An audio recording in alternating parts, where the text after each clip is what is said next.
Welcome to top news. CM Jagan Nellore జిల్లా కందుకూరులో ఎన్నికల ప్రచార సభకు హాజరయ్యారు. కందుకూరు అసెంబ్లీ అభ్యర్థి బుర్రా మధుసూదన్ యాదవ్, నెల్లూరు పార్లమెంట్ స్థానం వైసీపీ అభ్యర్థి విజయసాయిరెడ్డిలను అఖండ మెజార్టీతో గెలిపించాలని ప్రజలకు పిలుపునిచ్చారు. కందుకూరు సభలో ఆయన ప్రసంగిస్తూ తానేమి చంద్రబాబు మాదిరిగా సెల్ ఫోన్లు నేనే కనిపెట్టానని, బడాయిలు చెప్పడం లేదని అన్నారు. ఈ 58 నెలల కాలంలో తన పాలన ప్రోగ్రెస్ రిపోర్టులో రాష్ట్ర ప్రజల ముందు ఉంచుతున్నానని, ప్రజలే మార్కులు వేయాలని అన్నారు. మీ బిడ్డ జగన్ కు మీరు అధికారం ఇవ్వడం వల్లే మీ గ్రామాల్లో కొత్తగా 7 వ్యవస్థలు అందుబాటులోకి తీసుకురాగలిగారని వివరించారు. గ్రామ, వార్డు సచివాలయాలు, 60-70 ఇళ్లకు ఒక వాలంటీరు, నాడు నేడు పథకంతో రూపురేఖలు మారిన ప్రభుత్వ పాఠశాల, అందులో ఇంగ్లీష్ మీడియం చదువులు, రైతన్నల కోసం ఆర్బీకే వ్యవస్థలు, విలేజ్ క్లినిక్, ఫ్యామిలీ డాక్టర్, ఆరోగ్య సురక్ష సేవలు, మహిళా పోలీస్, ఓ డిజిటల్ లైబ్రరీ, ప్రైవేట్ ఆర్బీకే వ్యవస్థలు, ఫైబర్ గ్రిడ్ వంటివి ఈ 58 నెలల కాలంగా సాకారం చేశామని సీఎం జగన్ వివరించారు. ప్రతి ఇంటికి సేవలు అందిస్తా ఉన్నా ఓ విలేజ్ క్లినిక్ అక్కడే అదే మన గ్రామంలోనే కనిపిస్తుంది. అదే గ్రామంలో 4 అడుగులు ముందుకు వేస్తే మన గ్రామంలోనే ఓ మహిళా పోలీస్ కనిపిస్తుంది. అదే గ్రామంలో ఎప్పుడూ జరగని విధంగా ఓ డిజిటల్ లైబ్రరీ, గ్రామానికే ఫైబర్ గ్రిడ్, ఈ వ్యవస్థలన్నీ ఈ 58 నెలల కాలంలోనే మీ బిడ్డ పాలనలోనే ఈ వ్యవస్థలన్నీ కూడా మన కళ్ళ ఎదుటే కనిపిస్తా ఉన్నాయి. ఈ వ్యవస్థలన్నీ ఇలాగే కొనసాగాలంటే, మన పాలన బాగుందనుకుంటే నాకు, మన పార్టీకి ఓటు వేయండి అని మీ బిడ్డ మిమ్మల్ని అందరినీ కూడా అడుగుతా ఉన్నాడు. ఈ సందర్భంగా అలాగే గతంలో ఎప్పుడూ చూడని విధంగా ఈరోజు ఓ అమ్మఒడి అనే కార్యక్రమం పేద పిల్లలకు, పేద కుటుంబాలకు తోడుగా ఉంటూ ఆ పిల్లలను మీరు బడికి పంపించండి, బడికి పంపిస్తే చాలు ఆ పిల్లలకు ఒక మంచి మేనమామగా, ఆ తల్లులకు ఒక మంచి అన్నగా బడులకు పంపించండి. మీరు పంపించినందుకు అమ్మఒడి అనే పథకం గతంలో ఎప్పుడైనా చూశారా అని అడుగుతా ఉన్నాను. ఈ సందర్భంగా నేను ఇలా 2 చేతులు పైకెత్తాను. ఇలా ఇలా ఇలా ఇలా ఇలా ఇలా ఇలా ఇలా ఇలా ఇలా ఇలా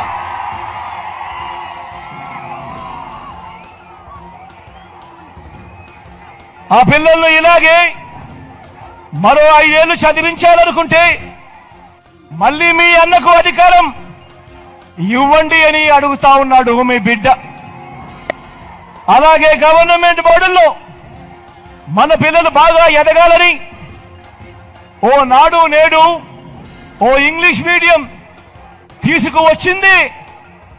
ఆ పిల్లల వారి జగన్ మామే అని సందర్భంగా కూడా సగర్వంగా తెలియజేస్తా ఉన్నాను. రాబోయే 5 ఏళ్లు కూడా మన పిల్లలు ఇలాగే ఇంగ్లీష్ మీడియంలో చదువుకొని ఆ కుటుంబాలన్నీ కూడా బాగుపడే మంచి రోజులు రావాలి అనంటే మీ బిడ్డ అడుగుతా ఉన్నాడు. ఈ మార్పులకు శ్రీకారం చుట్టండి అని, ఈ మార్పులన్నీ కూడా కొనసాగాలి అనంటే మీ బిడ్డకే, ఫ్యాన్ గుర్తుకే ఓటు వేయండి అని మీ బిడ్డ అడుగుతా ఉన్నాడు. ఈ సందర్భంగా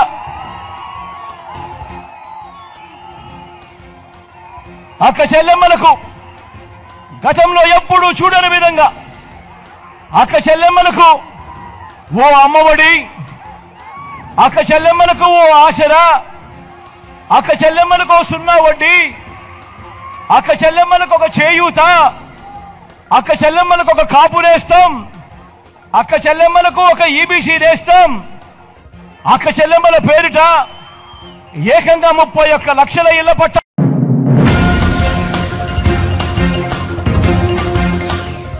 జనసేన పార్టీ అధినేత పవన్ కళ్యాణ్ కాకినాడ జిల్లా ప్రత్తిపాడు నియోజకవర్గం ఏలేశ్వరంలో వారాహి విజయబేరి సభకు హాజరయ్యారు. ఈ సందర్భంగా ఆయన ప్రసంగిస్తూ జగన్ వంటి వ్యక్తులు వారిపై ఉన్న కేసుల గురించి మాట్లాడడానికి, అనంతబాబు వంటి హత్య చేసిన వ్యక్తుల గురించి మాట్లాడడానికే ప్రధాని మోదీ వద్దకు వెళ్తారని విమర్శించారు. కానీ మోదీ అలాంటి వారికి గౌరవం ఇవ్వరని, కానీ తాను వెళ్తే మోదీ ఎంతో గౌరవమిస్తారని పవన్ వెల్లడించారు. ప్రధాని మోదీ వద్ద తాను ధైర్యంగా మాట్లాడగలనని, మోదీ వద్ద మాట్లాడాలంటే జగన్ కు భయమని ఎద్దేవా చేశారు. జగన్ వంటి వ్యక్తులను మోదీ ఖచ్చితంగా శిక్షిస్తారని పవన్ పేర్కొన్నారు. వంతెన మైనింగ్ తోటి అడ్డగోలుగా దోచేస్తా ఉన్నారు. నేను మీకు మాటిస్తున్నాను, యువతకి ఈ సంపద మనది, ఈ సంపద మనది, ప్రకృతి వనరులు మనవి, వీటి హక్కులు మన మీద ఉండాలి. ఎంత విధ్వంసం తప్పదు, కానీ ఆ విధ్వంసం ఏ మేరకు ఉండాలి? అది మనకి హాని కలిగించే విధ్వంసం ఉండకూడదు. అందుకని వంతాడ మైనింగ్ ని రెగ్యులేట్ చేసి ఇక్కడ జరుగుతున్న కాలుష్యాన్ని కానీ, వంతాడ మైనింగ్ వల్ల భూములు కోల్పోయిన రైతాంగానికి కానీ జనసేన, తెలుగుదేశం, భారతీయ జనతా పార్టీ నాయకత్వం, కూటమి ప్రభుత్వం మీకు అండగా నిలబడుతుంది. మీరెవ్వరూ ఇనే పరిస్థితిలో లేరు ఈ రోజున కదా. ఎవ్వరు ఇందామని కానీ, ఈ సమస్యల గురించి మాట్లాడదామని కానీ, సరే ముందు మనకు అన్నం పెట్టే రైతు కోసం మాట్లాడుకున్నప్పుడు మనం మాట్లాడుకున్నాం. మరొకటి ప్రధాన సాగునీటి పథకం పుష్కర ఎత్తిపోతల పథకాన్ని దాన్ని ముందుకు తీసుకెళ్తాం. అలాగే పత్తిపాడు మండలంలోని సుబ్బారెడ్డి చంద్రబాబు సాగర్ ఆధునీకరణని కోరుతా ఉన్న రైతాంగం, దానిని ముందుకు తీసుకెళ్తామని మనస్ఫూర్తిగా రైతాంగానికి తెలియజేసుకుంటూ, ప్రకృతి వనరుల విధ్వంసాన్ని ఆపుతాం. దీనివల్ల వంతాడ మైనింగ్ వల్ల ఎర్రమట్టి, గ్రావెల్ కొండల్ని అధికంగా ఉండి వీటిని దోచేయడం వల్ల ప్రజలకి క్షయ, ఊపిరితిత్తుల వ్యాధులు వస్తా ఉన్నాయి. దీనికి వైద్య సదుపాయం కూడా లేదు. ముందుగా దీన్ని మైనింగ్ ని రెగ్యులేట్ చేసే బాధ్యత జనసేన, టీడీపీ కూటమి ప్రభుత్వం తీసుకుంటాం. వైఎస్ జగన్ ప్రభుత్వం కావాలా, వైసీపీ ప్రభుత్వం కావాలా? మీకు మార్చాలా వద్దా? దానికి నేను మీకు మాటిస్తున్నా. జెండాలు దించేమో కొంచెం. నేను మీకు మాటిస్తున్నా, దశాబ్దం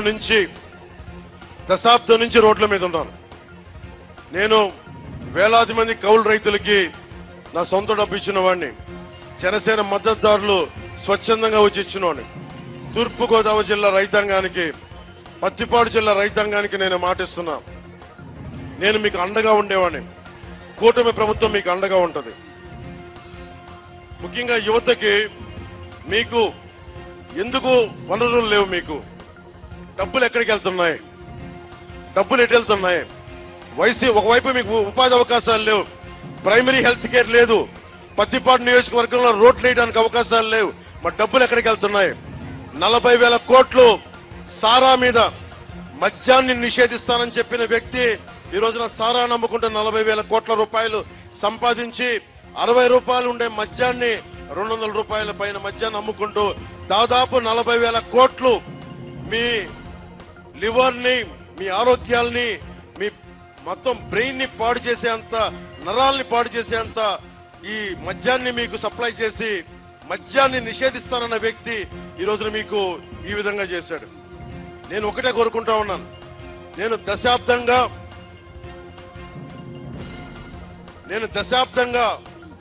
2009లో మన రాజకీయ ప్రస్థానం మొదలు పెడితే నేను మాటిస్తే నిలబడతా. పత్తిపాడు రైతాంగానికి నేను నిలబడుతున్నాను. మీకు ఏదైతే సాగునీటి అవసరాలు ఉన్నాయో వాటికి నిలబడతాను. కూటమి ప్రభుత్వం ముఖ్య లక్ష్యం, ఇన్ని చేతులు లెగుస్తా ఉన్నాయి, ప్రతి చేతికి పని, ప్రతి చేనుకి నీరు, ఇదే కూటమి లక్ష్యం.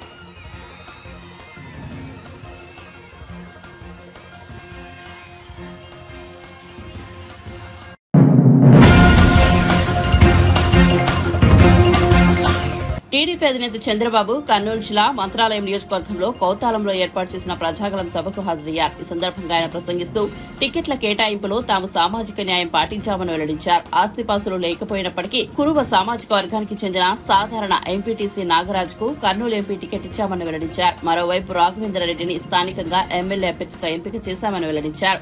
కర్నూలు పార్లమెంట్ స్థానంతో పాటు ఆ పార్లమెంటు స్థానం పరిధిలోని 7 అసెంబ్లీ నియోజకవర్గాలను తామే గెలుస్తున్నామని చంద్రబాబు ధీమా వ్యక్తం చేశారు.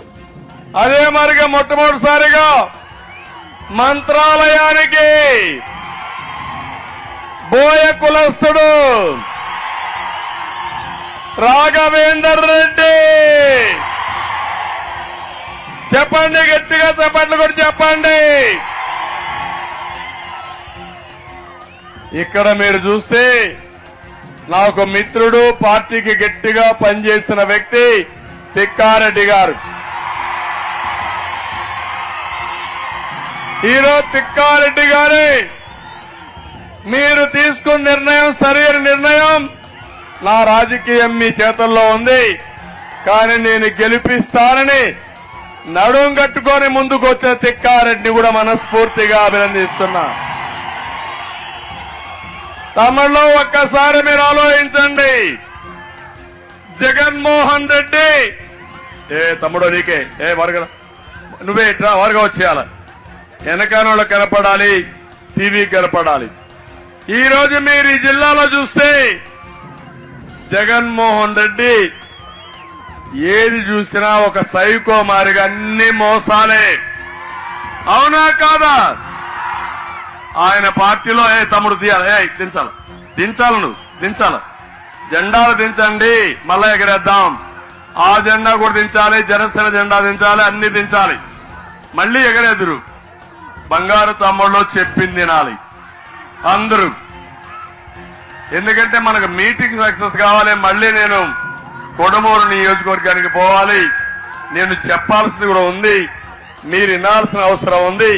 దయచేసి అందరూ సహకరించండి. నేను అందుకనే ఒక మాట చెప్తున్నాను.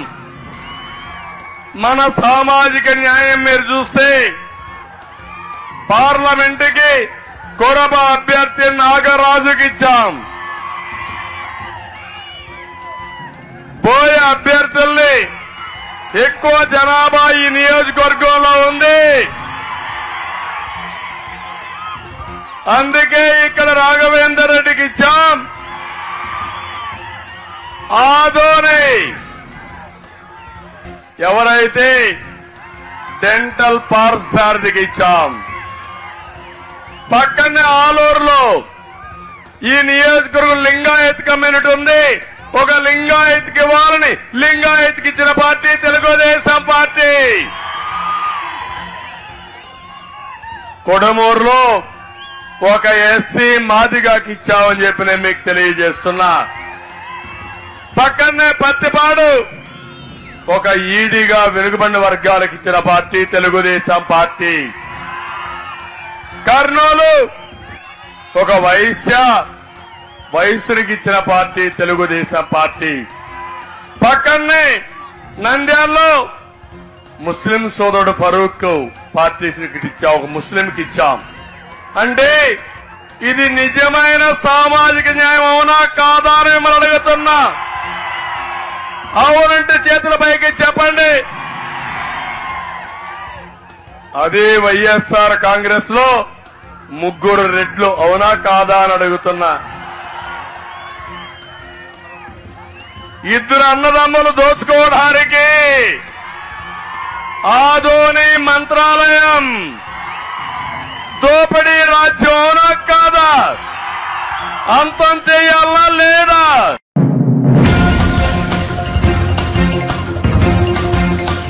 లోక్సభ ఎన్నికల నేపథ్యంలో బీఆర్ఎస్ పార్టీ వరంగల్ హన్మకొండలో నిర్వహించిన రోడ్ షోకు కేసీఆర్ హాజరయ్యారు. ఈ సందర్భంగా ఆయన కడియం శ్రీహరిపై ధ్వజమెత్తారు. స్టేషన్ గన్పూర్ నుంచి ఒక ఆయనకు టికెట్ ఇచ్చాం, డిప్యూటీ సీఎం పదవి ఇచ్చాం, కానీ ఇప్పుడు ఎందుకు పార్టీ మారాడు? కడియం శ్రీహరి తన రాజకీయ జీవితాన్ని శాశ్వతంగా సమాధి చేసుకున్నాడంటూ వ్యాఖ్యానించారు. సుప్రీంకోర్టు తీర్పు అనుసరించి మరో 3 నెలల్లో స్టేషన్ గన్పూర్ నియోజకవర్గంలో ఉప ఎన్నిక ఖాయమని, మన రాజయ్య ఎమ్మెల్యే అవడం తథ్యమని కేసీఆర్ పేర్కొన్నారు. రాజయ్య గెలుపు ద్రోహులకు గుణపాఠమవుతుందని అన్నారు. ఏ హామీ నెరవేరలేదు. 18 లక్షల ఉద్యోగాలు ఖాళీ ఉంటే కేంద్ర ప్రభుత్వంలో ఒక్క ఖాళీ కూడా నింపరు. ఇవన్నీ పోను. మళ్ళీ ఇప్పుడు ఏం జరుగుతా ఉంది? మీ జాగ్రత్తగా వినాలి మాట, గడబడి చేయొద్దు. మనకున్న ఒకే ఒక్క నది మన బతుకు తెరువు, నేడైనా రేపైనా భవిష్యత్తులో అయినా గోదావరి నది. మీరు పేపర్లలో చూస్తా ఉన్నారు, టీవీలలో చూస్తా ఉన్నారు. ఆయన రాజకీయ ప్రయోజనాల కోసం తెలంగాణ గొంతు కోసి గోదావరి నది ఎత్తుకొని పోతా తమిళనాడుకి ఇస్తా, కర్ణాటక ఇస్తా అని మాట్లాడుతూ ఉన్నాడు. ఆలోచన చేయాలి, దయచేసి చీటి కొట్టదు. గోదావరి నదిని నేను తీసుకొని పోతా అని బాజాప్తా ఓట్లు పడే టైంలో నరేంద్ర మోడీ రాష్ట్ర ప్రభుత్వానికి నోటిఫికేషన్ పంపించింది. రాష్ట్ర ప్రభుత్వం ఏం చేయాలా? ప్రాణం పోయినా సరే ఇయ్యమని పంచాయతీ పెట్టాలి. నేను ఉన్నప్పుడు అదే పంచాయతీ పెట్టినా. ఆయనేమో ఎత్తుకపోతా అంటాడు. ఈ శాతగాని రేవంత్ రెడ్డి ప్రభుత్వం ఏమో నోరు మూసుకొని పడినది. ఏం మతలమైంది ఇలా? నరేంద్ర మోడీ ఎత్తుకపోతా అని బాజాప్తా రాష్ట్ర ప్రభుత్వానికి పంపించండు. ఇవాళ ఇతడు ఈ ముఖ్యమంత్రి ఏమో కుయ్యి లేదు కయ్యి లేదు. ఏమనుకోవాలి దీన్ని? ఇంతకు ముందే కృష్ణానది తీసుకుపోయి కేఆర్ఎంపీకి అప్పచెప్పిండు. ఇలా గోదావరి ఎత్తుకొని పోతా అంటే మూతి ముడుచుకొని కూర్చున్నారు. ఏం కారణం? దాన్ని ఎవరు కాపాడాలి? నేను ఒక్కటే మాట మీకు మనవి చేస్తా ఉన్నా, దయచేసి ఒకటే ఒక మాట ప్లీజ్, ఒక్కటే మాట నేను మనవి చేస్తా ఉన్నా. ఈరోజు ప్రచారం చేసినట్టుగా డంబాచారం చెప్పినట్టుగా నరేంద్ర మోడీ కూడా 200 సీట్లు దాటే పరిస్థితి లేదు. వార్తలు వస్తా ఉన్నాయి రోజు పేపర్లలో, మీరు కూడా చూస్తా ఉన్నారు. నేను మీ అందరిని ఒకటే కోరుతా ఉన్నా, ఈ మోకాలో ఇయ్యాల తెలంగాణలో పార్లమెంట్ సీట్లన్నీ మనమే గెలిస్తే దేగులు దిగేదాకా కొట్లాడేది ఒకటే ఒక పార్టీ, బీఆర్ఎస్ పార్టీ. 14-15 ఎంపీలతో మనం పోతే కేంద్ర ప్రభుత్వంలోనే హంగ్ పార్లమెంట్ వస్తే కీలకమైన పాత్ర పోషించే అవకాశం తెలంగాణకి ఈరోజు ఉంది. కాబట్టి దయచేసి మన గోదావరి కాపాడుకోవాలన్నా, మన కృష్ణ కాపాడుకోవాలన్నా, తెలంగాణకు రావాల్సిన నిధులు రాబట్టుకోవాలన్నా, మన ప్రాజెక్టులకు జాతీయ హోదా రావాలన్నా, నిరుద్యోగ సమస్య తీరాలన్నా, మన బతుకులు బాగుపడాలన్నా ఖచ్చితంగా ఇలా బీఆర్ఎస్ అభ్యర్థులే గెలవాలి. అదే తెలంగాణ క్షేమం. దయచేసి ఆలోచన చేయాలి. నేను చెప్పేది ఆశామాషి మాట కాదు. రైతు బంధు పోయిందా? కరెంటు బంద్ అయిందా? కోతలు వచ్చినాయా? వడ్లు కొంటున్నారా? బోనస్ ఇస్తున్నారా? బోనస్ బోగస్ అయిందా? మరి ఇన్ని మోసాలు చేసిన తర్వాత కూడా గోదావరి ఎత్తుకపోతానే బీజేపీకి కానీ, లేదా మా వాగ్దానాలన్నీ భంగం చేసిన కాంగ్రెస్ కానీ ఓటేస్తే ఏమవుతుంది? మేమన్నీ మోసం చేసినా, మొన్న అసెంబ్లీలో చెప్పి 5 నెలల లోపల మోసం చేసినా మళ్ళా మాకే గుర్తిండ్రు అని అన్ని పండబెడతారు. కానీ ఈ కాంగ్రెస్ ప్రభుత్వం మెడలు వంచి, నేను ఒక్కటే మాట చెప్తా, మీరు వినాలి. ఒక ఊళ్ళో అయితే పాయలకు పంచాయతీ పడుతుంది. ఏం చేస్తారు? వాదించడానికి ఆయన ఒక పంచును, ఈయన ఒక పంచును పెట్టుకుంటారు. ఇలా తెలంగాణ ప్రజలకు కాంగ్రెస్ పార్టీకి పంచాయతీ పడ్డది. మరి తెలంగాణ ప్రజల తరఫున కొట్లాడే పంచి ఎవరు?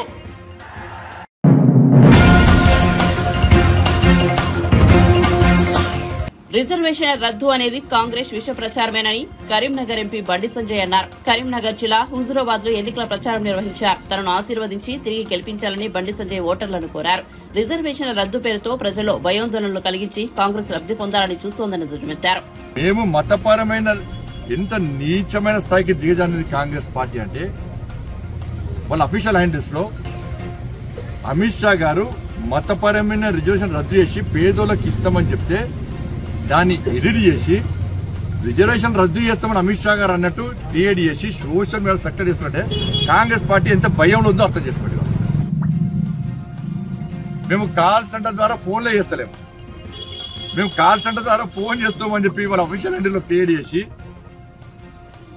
తప్పుడు ప్రచారం చేస్తుంటే కాంగ్రెస్ పార్టీకి ఎంత భయమో ఆలోచించండి. వాళ్ళు ఇదంతా ఏంటంటే ప్రజలందరూ కూడా జై శ్రీరామ్ అని నిర్ణయిస్తున్నారు, భారత్ మాతాకి జై అని గర్జిస్తున్నారు, జై మోడీ అని ముందుకు వస్తున్నారు, జై భారత్ అని ఓటేసే ప్రయత్నం చేస్తున్నారు బీజేపీకి. ఈ దృష్టి మళ్లించడానికే ఇదంతా పెద్ద ఎత్తుగడ అనే విషయం వాస్తవం. రిజర్వేషన్లను కూర్చా తప్పకుండా పేదలకు అమలు చేసినటువంటి ప్రయత్నమే భారతీయ జనతా పార్టీ 10 సంవత్సరాలైంది. ఎక్కడ రిజర్వేషన్లు చేస్తున్న ఏర్పడితే కూడా ముస్లిం రిజర్వేషన్ తీసుకొస్తామని చెప్పన్నారు, అమలు చేస్తామన్నారు. దానివల్ల నష్టం ఎవరికి? పేద ప్రజలకే నష్టం కదా. పక్కా మతపరమైన రిజర్వేషన్ రద్దు చేస్తారు, మతపరమైన రిజర్వేషన్లు దాన్ని పేదలకు పక్కా ఇస్తారు. కాబట్టి దయచేసి మళ్ళీ విజ్ఞప్తి చేస్తున్నారు, ముఖ్యమంత్రి స్థాయిలో రేవంత్ రెడ్డి గారు, కేసీఆర్ గారు, మీరు పేద ప్రజల ఆత్మస్థైర్యం దెబ్బతీయకండి, మన బతుకుతో ఆడుకోకండి. గౌరవప్రదమైనటువంటి స్థాయిలో ఉన్నటువంటి వ్యక్తులు వాళ్ళకి భరోసా కల్పించే ప్రయత్నం చేయాలి. ఇంకా మేము ఎక్కువ న్యాయం చేస్తామని చెప్పే ప్రయత్నం చేయండి, ఇంకా ఎక్కువ ప్రచారం చేసుకునే ప్రయత్నం చేయండి. దాని ఏమి ఇబ్బంది లేదు, దాన్ని ఎవరైనా సమర్థిస్తారు. కానీ తప్పుడు ప్రచారం చేసి ఒక భయానక వాతావరణం సృష్టించి ఎన్నికల్లో గెలవడానికి ఈ తప్పుడు ఆలోచనలు అయితే చేస్తున్నారు. ఇది ఇంతకంటే సిగ్గుచేటి కాదు. ప్రజలకు మేము అప్పీల్ చేస్తున్నాం, తప్పుడు ప్రచారం దయచేసి నమ్మకండి. వాళ్ళ 6 గ్యారెంటీల మీద ప్రజల దృష్టి మళ్లించడానికి వాళ్ళు చేస్తున్న ప్రయత్నం. అందుకే నేను కూడా సవాల్ చేస్తున్నా, నా సవాలు స్వీకరిస్తున్న కాంగ్రెస్ పార్టీ నాయకులు.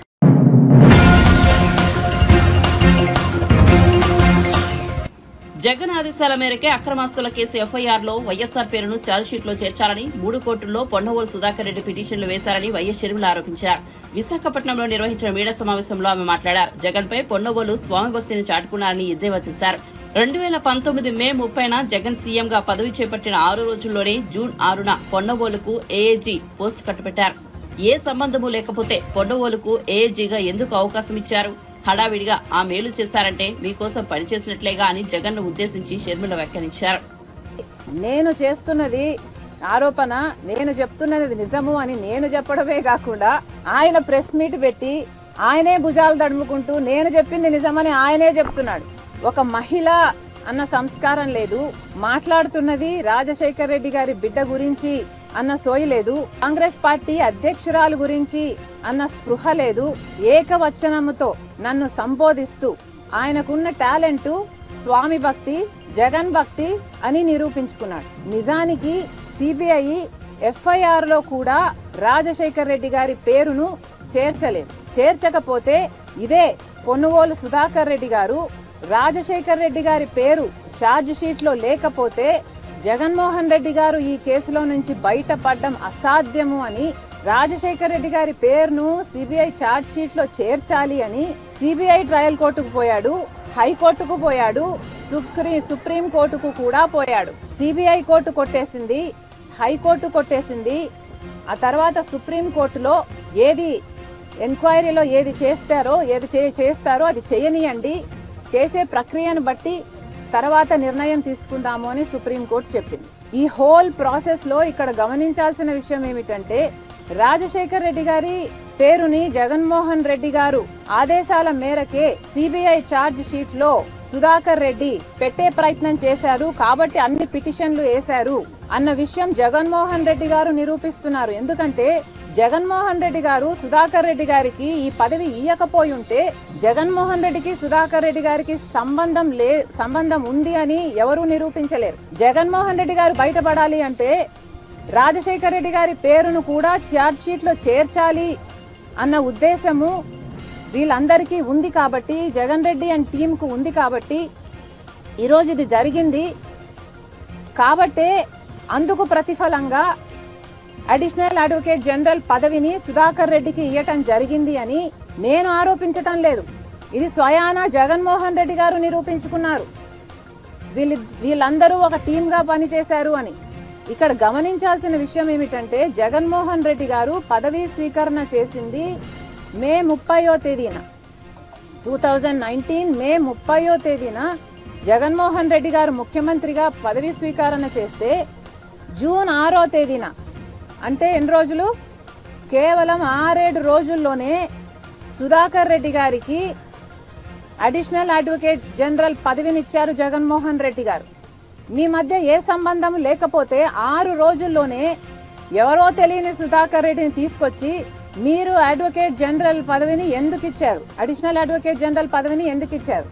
అది కూడా అంత హడావిడిగా, అంత ఉత్సాహంగా, అంత తొందరగా మీరు అంత మేలు ఒక మనిషికి చేశారు అంటే దానికి అర్థం ఏమిటి? మీకోసం సుధాకర్ రెడ్డి పిటిషన్లు వేసి మీకోసం అంతగా చేశాడు కాబట్టి దానికి ప్రతిఫలంగా మీరు ఆయనకు పదవినిచ్చారు. లేకపోతే ఎవడైనా కూడా తన తండ్రి పేరుని సిబిఐ ఛార్జ్ షీట్ లో చేర్చిన వ్యక్తిని పిలిచి అడిషనల్ అడ్వకేట్ జనరల్ పదవి ఇస్తాడండి? నేనైతే ఇవ్వను. మీరు ఇస్తారా? ఆయన ఇన్ని కోట్లు చుట్టి రాజశేఖర రెడ్డి గారి పేరుని ఛార్జ్ షీట్ లో చేర్చాలి అన్నది జగన్మోహన్ రెడ్డి గారి ఆదేశం మేరకే ఇది జరిగింది అని రుజువు చేసుకున్నది జగన్మోహన్ రెడ్డి గారే. జగన్మోహన్ రెడ్డి గారు పులివెందల వేదికగా కొన్ని కమెంట్స్ చేశాడు. రాజశేఖర్ రెడ్డి గారి పేరును సిబిఐ ఛార్జ్ షీట్ లో చేర్చింది కాంగ్రెస్ పార్టీ అని చెప్పాడు కాబట్టే నేను కౌంటర్ ఇచ్చాను.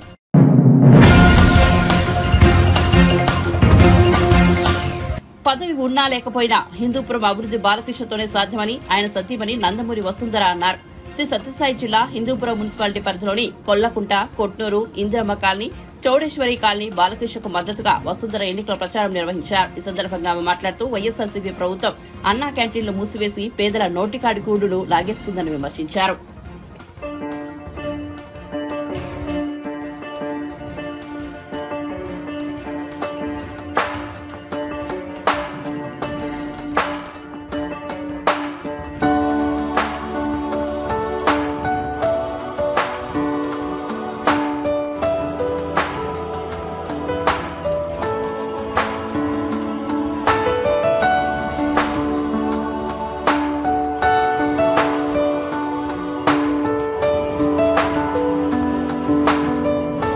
జయంగా నందమూరి బాలకృష్ణ గారు ఇక్కడ అండ్ చంద్రబాబు నాయుడు గారు ఇన్ ద స్టేట్ అండి. 14లో మేము బాలకృష్ణ గారికి ఇక్కడ రావటానికి కారణం వాళ్ళ నాన్నగారు ప్రమాణం చేసిన పనులన్నీ పూర్తవని పనులన్నీ పూర్తి చేయడానికే ఆయన ఇక్కడికి వచ్చారు. వచ్చినప్పుడు అందరూ మాకు ఏమీ వద్దు, మాకు నీళ్లు తప్ప ఇంకేమీ వద్దు, అది ఒకటి మాకు చేసి పెట్టనని అడిగారు. ఆ పని పూర్తి చేశారండి. ఆ పనితో పాటు ఇంకా చాలా పనులు చేశారు. అన్నా క్యాంటీన్ ఈ ప్రభుత్వం వచ్చిన తర్వాత అన్నా క్యాంటీన్ మూసేశారు. నోటి దగ్గర భోజనం లాగేశారండి వాళ్ళు. ఇంకా ఎంతో బాధపడి ఎలాగైనా మన వాళ్ళకి భోజనం పెట్టాలి అనే ఉద్దేశంతో అన్నా క్యాంటీన్ నడిపించారు బాలకృష్ణ గారు సొంత కెపాసిటీలోనండి. అండ్ ఆరోగ్యం కూడా ముఖ్యం. మన ఊరు వాళ్ళందరికీ హాస్పిటల్ సరిగ్గా లేదు, మనం ప్రారంభించిన మంచి హాస్పిటల్ వాళ్ళు సరిగ్గా నడపట్లేదని అందరికీ సాయం చేయాలి, ఆరోగ్యం చూసుకోవాలని అది కూడా బాలకృష్ణ గారు ఓన్ కెపాసిటీతో నడిపించారండి. మన ప్రభుత్వం అధికారంలో ఉన్నప్పుడు చాలా పనులు చేశారు. అధికారంలో లేనప్పుడు కూడా ఈ అన్నా క్యాంటీను, ఆరోగ్య రథం, తర్వాత కోవిడ్ టైంలో చాలా ఊరికి చాలా సాయం చేశారు. ఇదంతా మన వాళ్ళు, మన నందమూరి కుటుంబం వాళ్ళు అనే ఉద్దేశంతో ఆయన అన్ని చూసుకున్నారు. సో పవర్లో ఉన్నా పవర్లో లేకపోయినా బాలకృష్ణ గారే మన ఊరికి చేయగలుగుతారండి.